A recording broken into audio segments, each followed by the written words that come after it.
My life has drastically changed because I chose to do something crazy.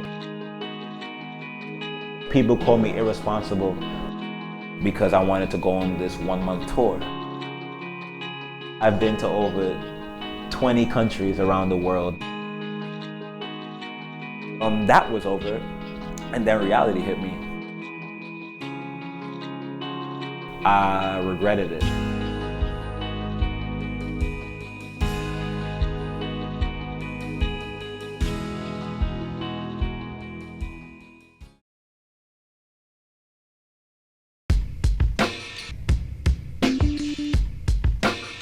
I actually got that job faster than anybody, almost anybody in the history of the university. I got the job in like 2 months of working temp, and the other doormen who worked there said it took them about 6 years minimum. I was paying off every bill. In a few months, I was gonna have a car and an apartment. I was splurging like every week. I would rent cars. I would have steak for lunch like every day, because I'm like, all right, I'm gonna just make this money back next week.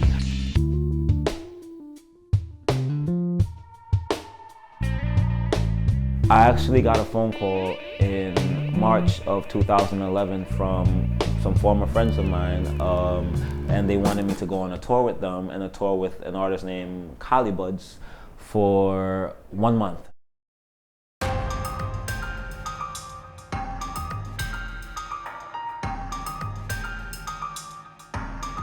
I started to call all of my friends, all of my closest friends, and ask them what I should do. I had no idea what to do. And to be honest, most of the people told me to stay at my job. Like, dancing doesn't pay your bills. Like, Blacka, are you sure you want to do this? You can stay, you can work, and you can teach on your days off, you know? You can stay, you can work, and you can dance as a hobby on the side. Why would you leave a job to go dance?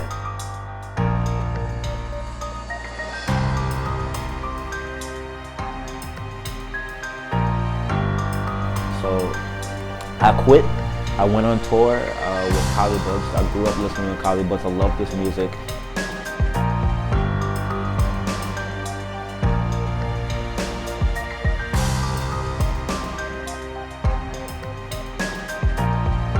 I had to meet more people. I felt like that's really what it was. It wasn't that at the time I just wanted to be this world famous dancer and I wanted to travel to Europe and travel all around the world. I wanted to meet more people. That was over, and then reality hit me. I came back home and I had no job, and I had nowhere to run to go get a job because I just quit my job because I wanted to go on this 1-month tour, and I regretted it.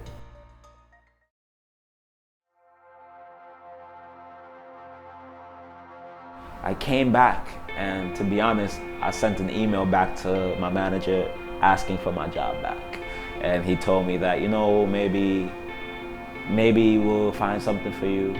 And I knew what that meant. That was obviously no. And I struggled really bad. I was hungry almost every single day.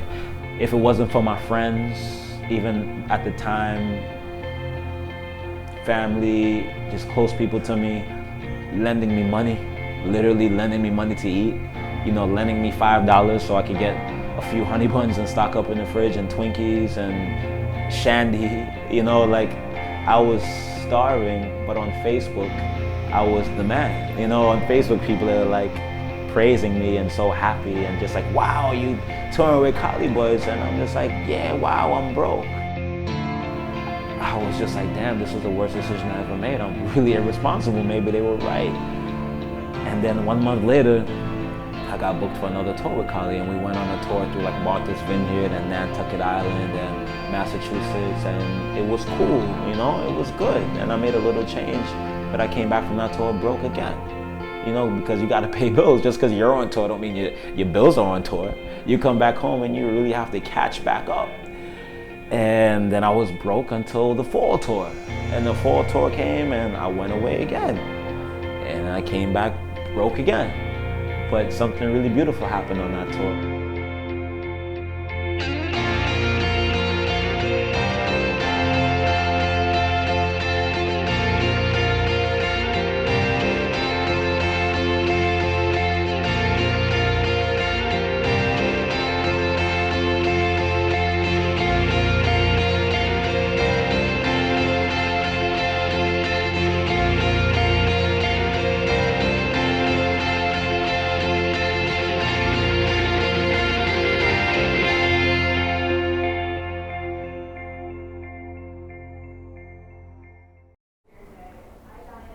April 2013.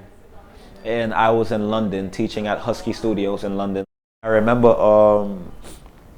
in the middle of the class, through the sea of people looking through the mirror, I remember seeing a lady in a wheelchair sitting in the middle of the dance room, and she was doing the routine with us.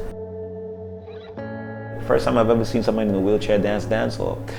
So I've continued teaching the routine, and Laura was there in the wheelchair, learning the routine just like everybody else, in the middle, not in the back, not off to the side, right in the middle of everybody else. I remember at the end of the class now, I asked her to come out with me, and we performed the routine.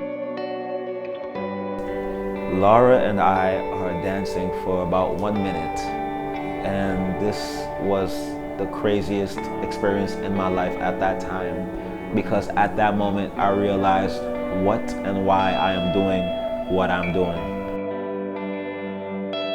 and why it's bigger than dance. Dance is only the outlet. This lady is in a wheelchair, and she has enough confidence to get out in front of a room full of 50 people to dance with me.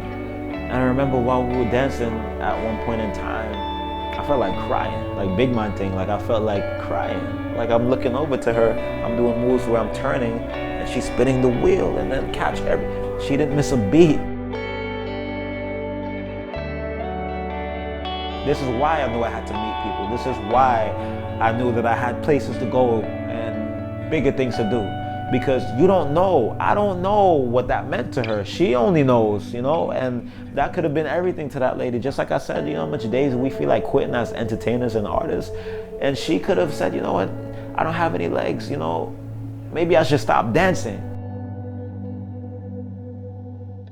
And you never know what you can do for people and to people just by the simplest things, just by doing what it is you do.